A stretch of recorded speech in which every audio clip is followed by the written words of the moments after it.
Buzz on Biz, we're thrilled to welcome Sherry Gordon Harris, a certified etiquette consultant, CEO of Royal Purpose School of Etiquette, and a passionate advocate for empowering young people.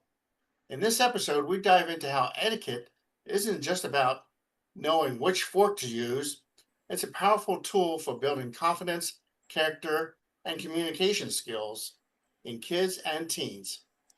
From her classes at Peoria's neighborhood house to her leadership in the King's Daughters Princess pageant, Sherry is reshaping how we think about manners and self worth. Let's uncover the secrets of youth empowerment through etiquette. Hello, Sherry. How are you doing? Hi, Bill. I'm good. Thank you. And thank you for having me on your podcast today. It's my pleasure to be here. Great. Well, we're looking forward to hearing more from you and more about etiquette. So, Sherry, can you tell us what inspired you to start the Royal Purpose School of Etiquette? What does it represent to you? Yes, so the Royal Purpose School of Etiquette is for girls, boys, and adults because over my journey with working with young girls and teaching etiquette, I was approached by parents and saying, "Oh, my son needs etiquette too," and then some of the parents as well. And so it's to help assist with what is already happening or a refresher. It could be for families or individuals. And like you're alluding to, it's for more than just knowing which fork to use. It's really etiquette is about how to behave and present yourself in public and in social settings. So dining is just one type of social setting, but it's to assist with all of that greeting, effective communicating, chivalry, and more. Yeah, I think I got some of that stuff down, but the dining part, I'm still on a gray area with with that. So, Yeah, what but are we can all learn. oh yeah, yeah, that's for sure. So, what are some of the biggest misconceptions people have about etiquette today, especially when it comes to teaching the youth?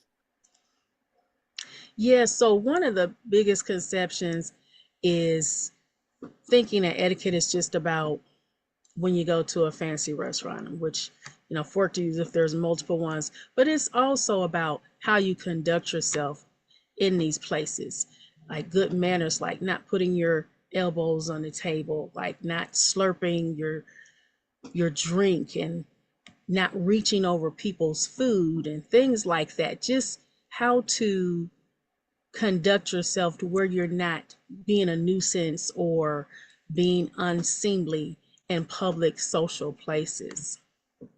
Yeah, so I guess what I'm gathering, it's just not only like when you're in restaurant settings, it's also whenever you're out in the public with other people, correct?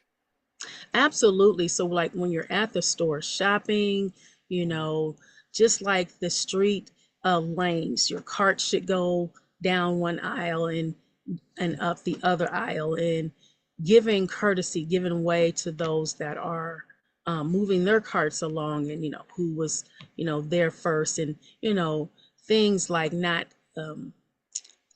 causing accidents or doing things that could be risky and that type of thing, not climbing up the shelves and being loud and running in the store and different things like that. So there are other places. There's etiquette for when you travel, etiquette for when you're on the beach, etiquette in lots of different other settings. So it's just kind of how to act, especially if you've never been in that type of setting before. It's best to either research it, ask, or come to one of my classes and find out more.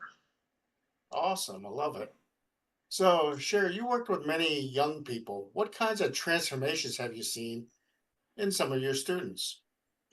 Yes, I've seen great transformations of building of confidence and self-esteem in young people when they know that they've been taught how to act and what's right, and knowing that they're going to be more accepted in society, knowing how to act and when in the right places to say and do certain things. And so they practice it, find out what it is, and get to implement it and get to feel good about themselves. And so they feel confident going to different places other than just inside the home, and knowing that they're going to be portraying the best of manners. Your self-confidence is a pretty important thing to have for sure. So, Absolutely. so how does learning etiquette help boost a young person's confidence, like you've been talking about, and social awareness? Yes, so boosting their confidence and social awareness. It's summertime, so there's lots of outdoor events, outdoor activities, festivals, there's swimming pools. And a lot of times, even though rules and regulations are posted, it never hurts for someone to already have um, some manners and know what to do. Just respecting people's spaces, personal spaces, just basic things like respecting people's personal property, um, and then just some other basic things about, cleanliness. We're still, wanting to use hand sanitizer and that type of thing, and just acting in public to where everyone is going to be, safe and you're not offending anyone. And of course, just the all time, act according to others as you would want them to act according to you. Yeah, well, we have a big holiday coming up here. So as of this recording, we have 4th of July coming up. Social awareness and Yes. etiquette will be very important during these festivities. Yes, absolutely. I also write in a local magazine a monthly article, and I try to base it around the season and what's coming up. And so, definitely going to these festivals and Fourth of July, maybe fireworks or that type of thing, it's best to, try to be aware of where you're parking, how you're parking, Yeah, be aware of if you are participating in fireworks, be aware and be considerate of others, the nearness that you are to them with the fireworks, or even opting to go to a remote area instead of in a neighborhood where there's people there that may be resting and that type of thing, and just being careful so there's no accidents. And again, respecting people's personal space, and then just considering others to not mhm. offend them. Yeah, I like the parking etiquette. Never thought about that, but parking etiquette is pretty important to give people enough room on both sides, get in their cars and all that. So that's very Yes, interesting. and not blocking people in. Yes. Yeah. Well, yeah, so the other week we were at a shopping mall and person parked too close and I couldn't get in. Luckily my wife is skinnier, so she was able to get into the car and back it out for us. But yeah, that that person could have used some vehicle etiquette from Sherry. So in your experience, Sherry, what are the key social skills that children and teens are struggling with the most nowadays?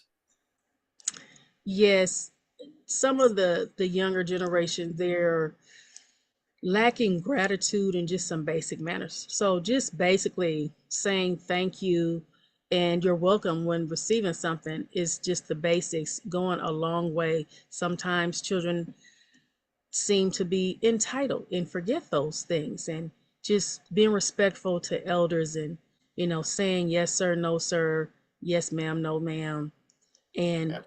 even just not using profanity in front of, in public, that young people don't think anything, and that is actually a etiquette thing. It's not becoming of young women or young men to use, uh, profanity and just extreme profane words, that type of thing. Right. Also, um, just gratitude, having appreciation and gratitude for anything that's given or even done. If someone holds the door open for you, it's proper etiquette to say thank you, and take it a step further and hold the door for someone else. Yeah.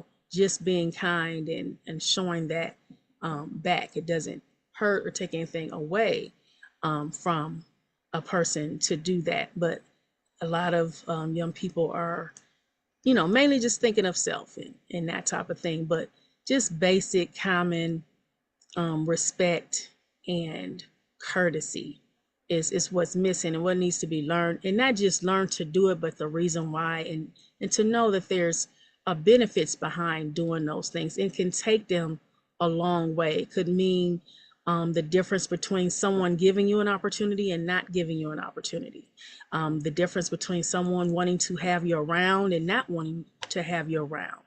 And even in our days, it could be the difference of someone wondering if you're a threat or if you're not a threat. If they see that you're not a threat, people are more comfortable. So it's very important.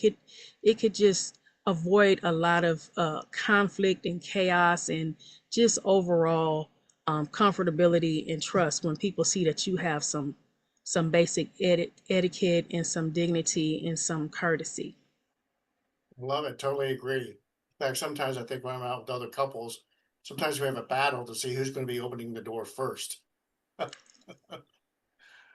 And then we'll say, no, you go, you go, you go. So it gets a little comical sometimes. But we do it out of the nicest of our heart. We don't do it for anything else Absolutely. because that's an etiquette that we've learned. Can you walk us through a typical session or program at your school? What do the students experience?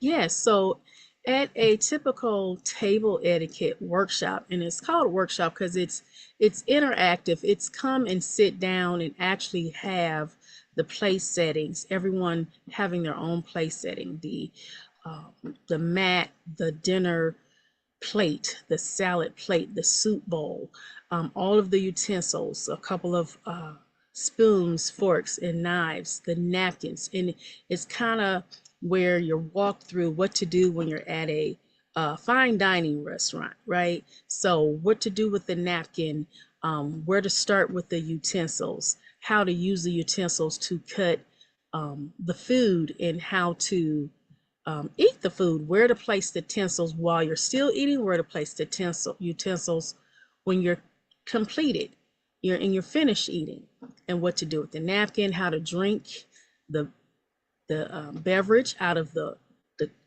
goblet, the water goblet or the juice goblet, or even the coffee or the tea. Ways to do that and hold the teacup.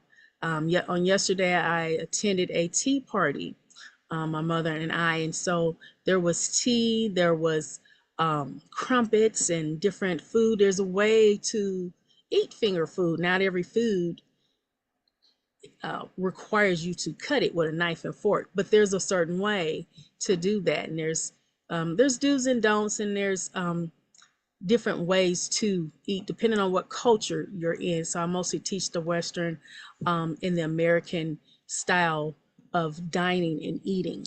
It could be something different if you travel to the East and other cultures. So it's best to be aware, know that it's different when different cultures, and to research that. And I can provide some of those different cultures upon request, or at least make the students aware. But that is a typical class. They get to experience and interactively use the utensils. That's part of the package. You're getting all of that provided for you. And even like when there is family dinner, like this common at Thanksgiving, if there's a family style meal where the bowls and the platters of food are already on the table, which way to pass the plates and the platters of food, and how to do that if they're serving spoons and tongs and utensils, and a way to even do toast. I was at an event recently. Some people think that the right way to do toast is to clank your glasses together. So what if the glasses shatter and then you have glass in your drink? So there's Yes. a way to do that, and there's a way to do a proper toast. So I go over those types of things, and even the proper way to hold the teacup. A lot of misconception is that, oh, you hold your pinky finger out. Actually, that is not correct. So, and we talk about that, and even one of the common misconceptions for like a table setting, and I've experienced this even recently, there's a thing called a charger, which is kind of a decorative underline underneath your plate. someone, one, didn't know what the charger was, calling it a charger, mistaking it for like the charger you plug your cell phone into and charge it up. Not that type. It's not that type of charger. So it is decorative, meaning you don't place your food on top of the charger. You place your plate onto it. One is decorative, and two, if you have a hot plate, you can put the hot plate on top of the charger and just carry the charger, which is cool, to the touch and transport that plate and that type of thing. So there's purposes for that. And then background as to why they are called chargers. So I go over that. And when one completes my class, and there's different levels to it, there's like 3 different levels. There's that level, there's other levels with more utensils on the table, more beverage drinkware on the table. So I start with the basics, but for some adults, they may want to know what the other uh, beverage glasses are, which ones are for wine and different ones for champagne. There may be some other utensils. There's different utensils you use when you're eating seafood, and there's certain ways to use that. So it's more than just one fork or 2 forks. Oh, I got it. And there's different levels, and you can't learn them all at the same time. So there's different levels of classes. Then there's the ultimate one where we dine actually at a restaurant where the food and courses of food are being served. Of course, that's a whole nother type of package where you're getting actual experience while you're sitting with an instructor, certified etiquette consultant. So there's different packages. I also offer packages for just mommy and me, which is a parent and sons and daughters. So it can be for sons. I also can come to an organization to put on a tea party. I have teacups and saucers that can be rented. I can bring, or if you have your own, you can use your own. I can come and teach the etiquette. I have a whole presentation. I also am offering, starting next month, a Bridgerton themed tea party where I actually dress up as Queen Charlotte in the persona of Queen Charlotte, for anyone that's familiar with that Netflix series. So I can do the tea party, you can rent them, I can come in character, and also kind of sort of MC your program in that character, that persona. So those are other things that I offer. I also am having a placemat. So I have laminated placemats with images of the plates, the utensils, the drinkware, to remind the students where those things go. And then on the back, etiquette tips to remind you of highlights of the things that they learned. So that's kind of like their takeaway handout. And also there'll be different sizes of that, and then some reference cards. And then also, if every attendee for the class will receive a certificate of completion for whatever that level that they completed. And there's photo ops, and you get to take photos and show that off and have something to hang on your wall, which is another a way to build confidence, to show I completed something, I did something, has my name on it, and get a picture, and you get to receive those pictures. So those are some of the ways that we build confidence, and that's kind of some of the things that they learn in a workshop. Wow, you're blowing my mind with all this stuff. Yes, yes. So it's not something you can, learn all at one time, but there's levels, there's different offerings, and then there'll be other offerings made for to those that actually attend those classes. So Awesome. All right. Well, let's see. So how do you keep etiquette relevant and engaging, especially to the younger generation? yes, well, sometimes that can be challenging, but I try to learn the vernacular of the young people, but to let them know how this looks and shows up in their environment and in places that they're going. And I tell them, even if you're at the park at a picnic, there's still certain etiquette that needs to be shown, covering food back up, not double dipping with the same utensil. The potato salad spoon doesn't go in the baked bean, food container, and that type of thing. And God forbid if you drop one of the utensils on the ground, take care of that and clean that. And then there's just other etiquette, where to sit, where not to sit, that type of thing. And I just try to find out what types of environments and they're in and what they're doing, and try to help them see the relevance of it and how it can help them. So when you were talking there, I just had in my mind cruise ship buffet etiquette. I think that would be a good one because a lot of things you were talking about, there's issues like that on cruise ships and people spreading diseases around because they don't think Yes, proper. absolutely. And I wasn't on a cruise ship, but recently I was at a buffet. It was a graduation, outing. And so one of the things is when you go to a buffet, they have these stacks of clean plates. Whenever you get a clean plate and you fix your plate and you finish, normally the attendants come and take those plates away. Even if they don't make it there, if you want seconds or thirds, you're always supposed to start with another clean plate. So, because if you use the utensil or serving utensil to get more food and it touches the plate that you already ate off of, you could transfer some of your, you know, let's just say DNA Yeah. from your plate back into the main source of the food. So, you always want to get a clean plate. You always want to get a clean fork, spoon, utensil. You never want to use your personal fork or utensil to dip into the main source of the food. So, and God forbid, again, if it drops on the ground or anything, let an attendant know so they can get a new clean utensil. And again, you don't double dip. You don't put the spoon from the soup in the pot for the roast beef or whatever. You don't commingle or um, because not only for um, sanitation purposes, there could be a guest there that's allergic to something that was in another pot, and if you transferred it, it could make someone ill or even to the point of their detriment. So again, etiquette is about not offending people in a public setting. So it's more than just which fork do I use. More importantly, don't stick your fork in somebody else's plate. Don't stick your fork that you put in your mouth into the main container of food. So those types of things are important etiquette.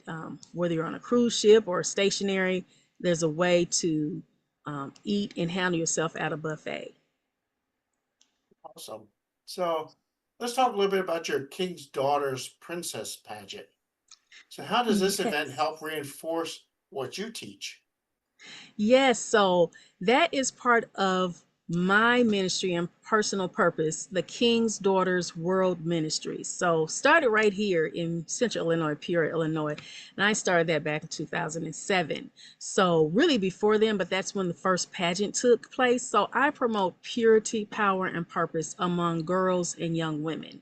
And so my thing is to help them, one, know that they have a purpose, and two, kind of help them on their journey in discovering their purpose. And some of the things I do to help with that is I collect dowels, and I collect dowels that have careers that I use to portray, how they dress for that career. I do research on how to get involved in that career, how many years of school you have to attend, what kind of strengths and skills you have to succeed in that field, whether it be, sociology or mathematics and those types of things, so that they will know. Because a lot of discovering your purpose is exploring, and then also connecting back to who gave you the purpose in the first place. But girls need a safe place to experience that. And so we do fun things in the King's Daughters. So it's not just a pageant. We have a princess club that we meet a couple times a month. Right now it is local here in Peoria, but starting next month, I'm going to be offering virtual Princess Club subscriptions. So check my website at the King's Daughters. That's the TheKingsDTRS.com. So just abbreviating that, daughters is a long word, takes a lot of characters there, but the King's Daughters, DTRS.com, to see how to enroll either locally or virtually if you live abroad outside of traveling distance from Peoria, Illinois. So we have our own club, our own logo. We'll be having a t-shirt fundraiser for our members, and then we're planning trips and field trips, as well as some summer movie nights and different day camps with doing different activities and crafts and that type of thing. And when I first started doing that, I did want to have a pageant where the young ladies would dress modestly and show more of their gifts and talents versus, their physical beauty. And so we did have a pageant, which is just one of the ways that we allow them to express their skills and talents and build their confidence. We also do other things like tea parties. We've had a sneaker ball, and we've taken outings. And so different things would be done for that, but the one that seems to be the most popular with the King's Daughters is the Princess Pageant. So I'll be doing a few Princess Days here and abroad. I'm looking to take Princess Day to Rockford, Illinois. So more to come on that. I encourage you to go to my website and you'll see that, and then join the mailing list, and you'll get the information as soon as it is available, and then be able to purchase tickets. Normally I use the Eventbrite, and then you can pre-purchase from there. So the ages start at age 5 through 16. If you missed that age, but if you're a little bit younger, but you're almost there within a month or two of 5, then you can still join. If you're older, you may be eligible for some volunteer opportunities where you can still get some nearness to learn the lessons, help out, and get some experience as well. So we have our own location, physical location. Here, it's in East Peoria, 422 East Washington Street, East Peoria, suite number 300, suite 300. And so we have a place to meet, to greet, and to play, and to launch from, and have our table etiquette and our Princess Club meetings. Wow. Sounds exciting. A lot of the stuff you're doing. Absolutely, absolutely. And just without looking at the calendar, second and fourth Sundays, we're reverting back to Sundays for our twice a month local meetings. And you will need to enroll in advance so we know that you're coming. And there's a small membership fee to help with the expenses. You get the activities. You always get some kind of etiquette lesson. You get a purity, power, and purpose lesson, and there's snacks and drinks, and then there's games. You get to meet friends, have fun. We did a little dance the last time. I think we did boots on the ground with some fans and all that type of thing. And so it is actually a club where you can come and have fun, learn and have fun. And also the parents get like a 2-hour respite if you drop them off. So Sure. parents, sign them up. Score. Yeah. All right. Well, let's see, Sherry. So you're also a community liaison at Health Alliance, correct? So how do these two roles complement each other? Yeah, so my day job profession, I um, help people with protection and coverage, both for their health and for their life. And so not only do the parents and the young people need protection in the purity, power, and purpose areas, but also with their health and wellness, we practice eating clean, that type of thing. I try to serve healthy snacks while we're here, as well as, um, those that are still enjoyable, but for those that need help and protection and some plans for what may be the toughest days of their lives, or keeping the children and themselves healthy and well, I can help not only younger people, but older people like 65 and older that might fall into that Medicare range. So I have that knowledge and been doing that and helping people for over 15 years. And so I am planning to continue to do that and help for that. And I can give advice and help families that may be needing some coverage through the marketplace and those types of things for the young people. So those are just some additional services that I offer. And so there'll be information in my office here where we have the Princess Club and the Royal Purpose School of Etiquette. And soon I'll be having a another name and way that you can reach me and contact me for those services outside of Health Alliance after the middle of September. All right, very interesting, Sherry. Let's see. For parents and educators that are listening, what's one simple etiquette tip that they can start teaching right away that will make a big impact?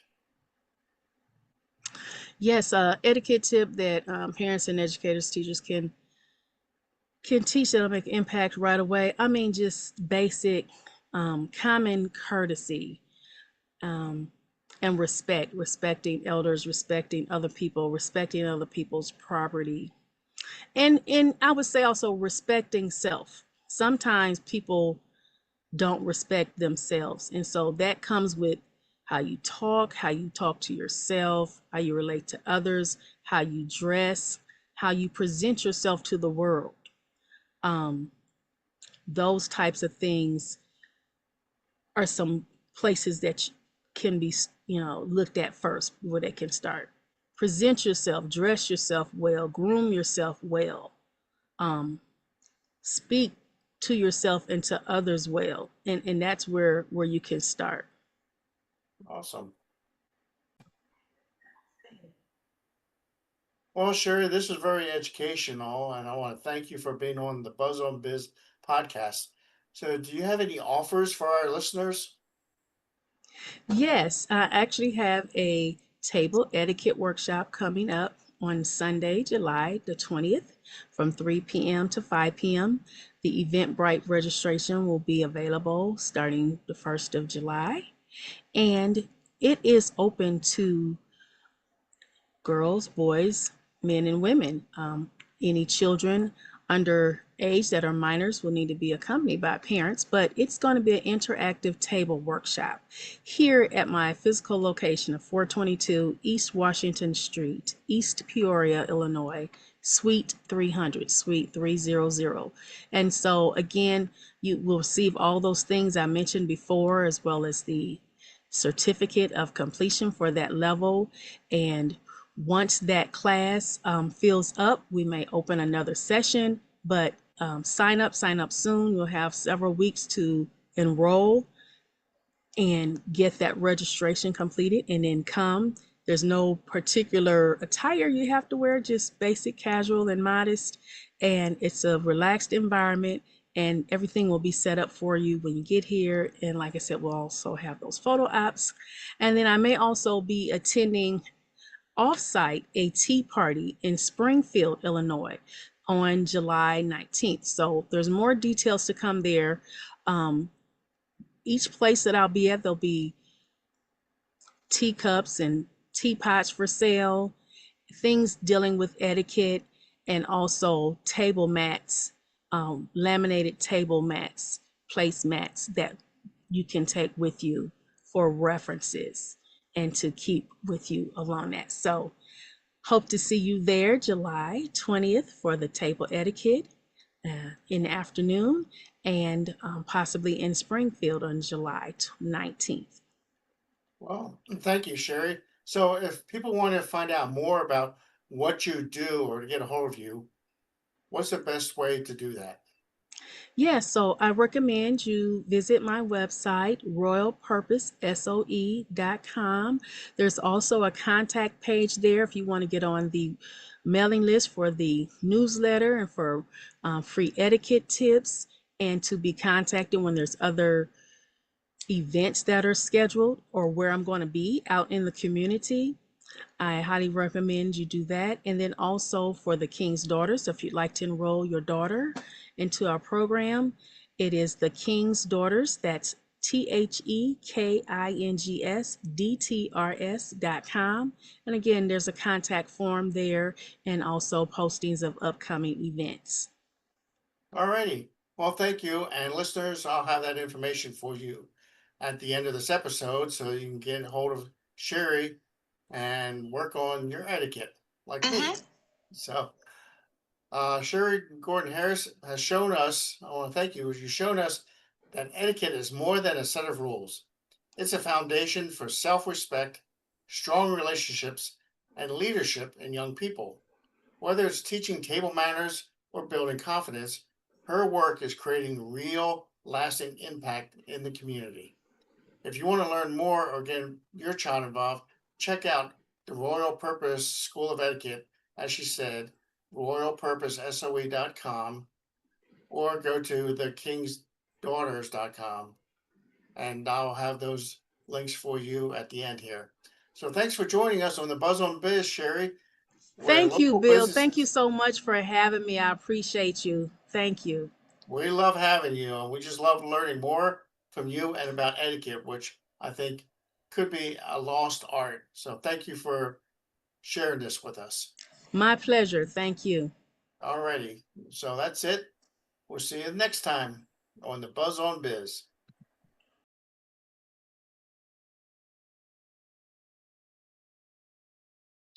Thanks for tuning in to the Buzz on Biz podcast. We hope you enjoyed learning about another incredible local business making a difference. This podcast is brought to you by To Grow My Biz, where we help small businesses grow smarter using automation and AI. If you're a small business owner looking to save time, generate more leads, or stop losing leads, and want to serve your customers better, we're here to help. So visit togrowmybiz.com/call-bill to schedule a quick call. Let's talk. Or you can check out our tools and services at togrowmybiz.com and our AI site, ai.togrowmybiz.com. We'd love to help you grow. Let's talk soon, and we'll see you on the next episode of the Buzz on Biz.